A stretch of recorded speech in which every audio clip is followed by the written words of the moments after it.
and I don't know if Emily, how much hiring you're doing, but I know the three of you, otherwise, are sure constantly in the market, looking for salespeople.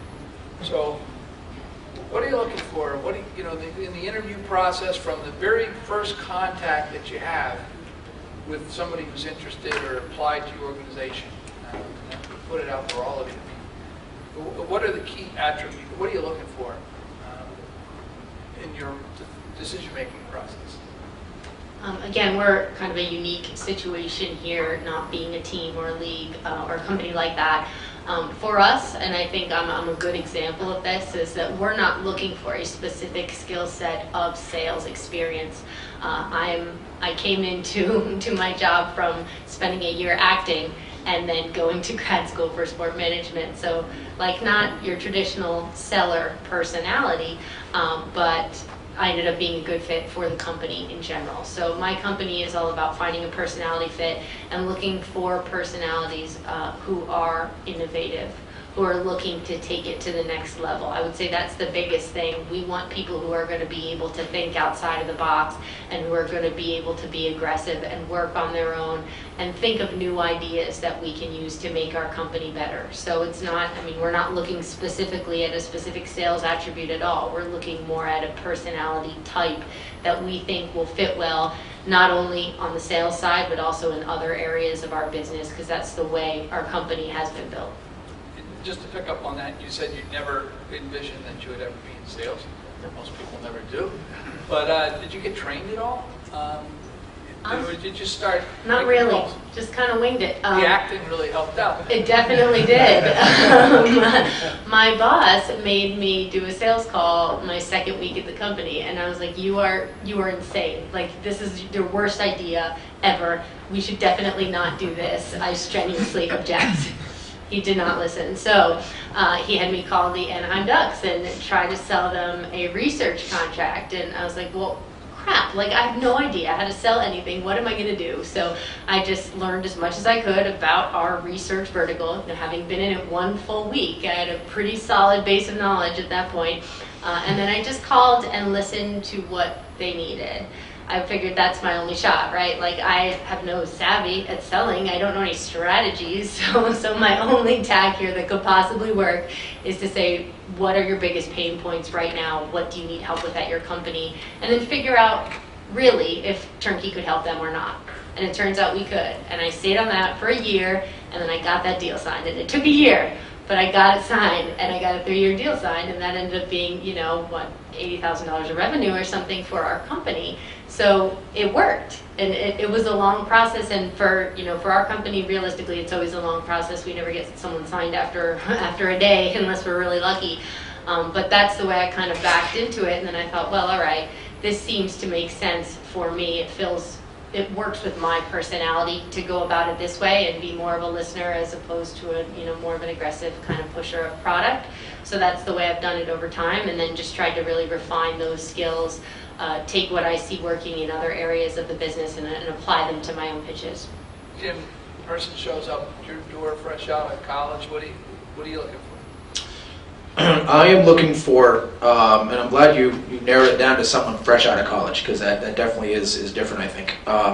Let's face it, when you're coming fresh out of college, there's not much to differentiate you from the next person. So from a practical standpoint, I think I'm looking at the person's resume. First of all, it's got to look professional. You know, give me if you don't know how to write a resume and make it look at least professional, I'm not talking content, I'm talking the way it looks. Either learn or have someone else do it for you. But if I look at a resume that's got a whole bunch of white space and it's not formatted or whatever, honestly, and maybe it's unfair, I'm probably going to set you aside and go on to the next person, because I want to read something. If I don't like it, I'm not going to read it. So you get past that first step, then I read it. No one's going to have a whole lot of experience, but I think whatever you can do to obtain experience while you're in school, during the summer or whatever, if you have volunteered for 3 years and you did an internship, and then this other individual has the internship but doesn't have the volunteer experience for the past 3 years, maybe I think you're a little bit more serious because you've been thinking about this maybe 3 years in advance versus this person. Probably still interview you both, but that will stand out to me. And when it gets to the point in time where I actually do the interview process, whether it be ideally in person, but if that's not possible, over the phone, I want someone who is, and again, I guess intelligent is a real vague term, but who carries themselves well and communicates well and seems to have a goal and a way to attain that goal. I'm not going to expect everybody to know exactly what they should be doing right out of college, but show me that you know where you want to get to, you're willing to take direction, and if I give you that direction once or twice, you will learn that direction and you'll be able to kind of take it and run with it, versus me having to give you that direction 20, 25 times and then you're just coming to me all the time. So it's hard for me, obviously, to discern if the person's like that, but it's the communication back and forth to me is very, very important.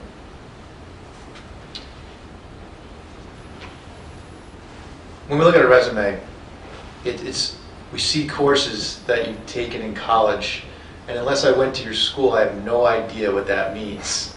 So if you send me, and then you said you took sports law at UMass, if I went to UMass, I know what you're talking about, but a lot of people turn in resumes from colleges all over the country and say I took X, Y, and Z, and to me, it doesn't really matter to me. So internships are huge, because I've seen it too many times where people get hired right out of college, you've never done an internship, you majored in sports management, you want to work in sports, you get into it your first year, and you find out right away, I'm done. And people flake out after 1 year because the hours are terrible, you lose all your holidays, you're working Friday and Saturday night when your buddies are out drinking, and we work a lot of hours. Sports is a lifestyle. And people who have done the internships before you get to that point, you get paid to do this for a living, know what you're getting yourselves into. Our interns we hire just as much as we think it would be a full-time employee. We hire from within, we promote from within, because these people you know are willing to work the hours and put it in to take what it takes to work in sports. I have a lot of friends I graduated from this college who worked for the New England Patriots, the Boston Bruins, the Boston Red Sox. They lasted a year, 2 years, and they were done because they really didn't know what it was like to work 80 hours a week and make no money for the first couple of years. So if you can do as many internships as you can, get involved on campus, I mean, especially here if you're in a sports management program, you have a leg up on a lot of other schools of people who want to work in sports. Everybody we talk to, yeah, I want to work in sports, but what does that really mean? What do you want to do? And it's easier to know what you want to do. If you walk into our office and say, I want to be a salesperson, rather than walk in there and say, I just want to do anything, I just want to work in sports. Well, okay, what do you really want to do? What career path do you want? That means a lot. If you're saying, I just want to get my foot in the door and I want to be a salesperson, I'll do it until you promote me to something else, that's not the track you're going down. You'll be a salesperson forever. It's what if you really want to be in PR, go get a PR job. Do not take a sales job to get into public relations, because it very rarely does that switchover ever happen. You're going down a road of sales, and you're building your resume of sales. Community relations, marketing, all that. If those are the jobs you want, go get those jobs. Sales is for a sales track. It leads to bigger and better things, and yes, you will have a job probably in that organization longer than anyone else. If you produce revenue for a company, they will find a way to keep you. But definitely find out what you're getting yourselves into before you go and apply to work in a sports field. It sets you back.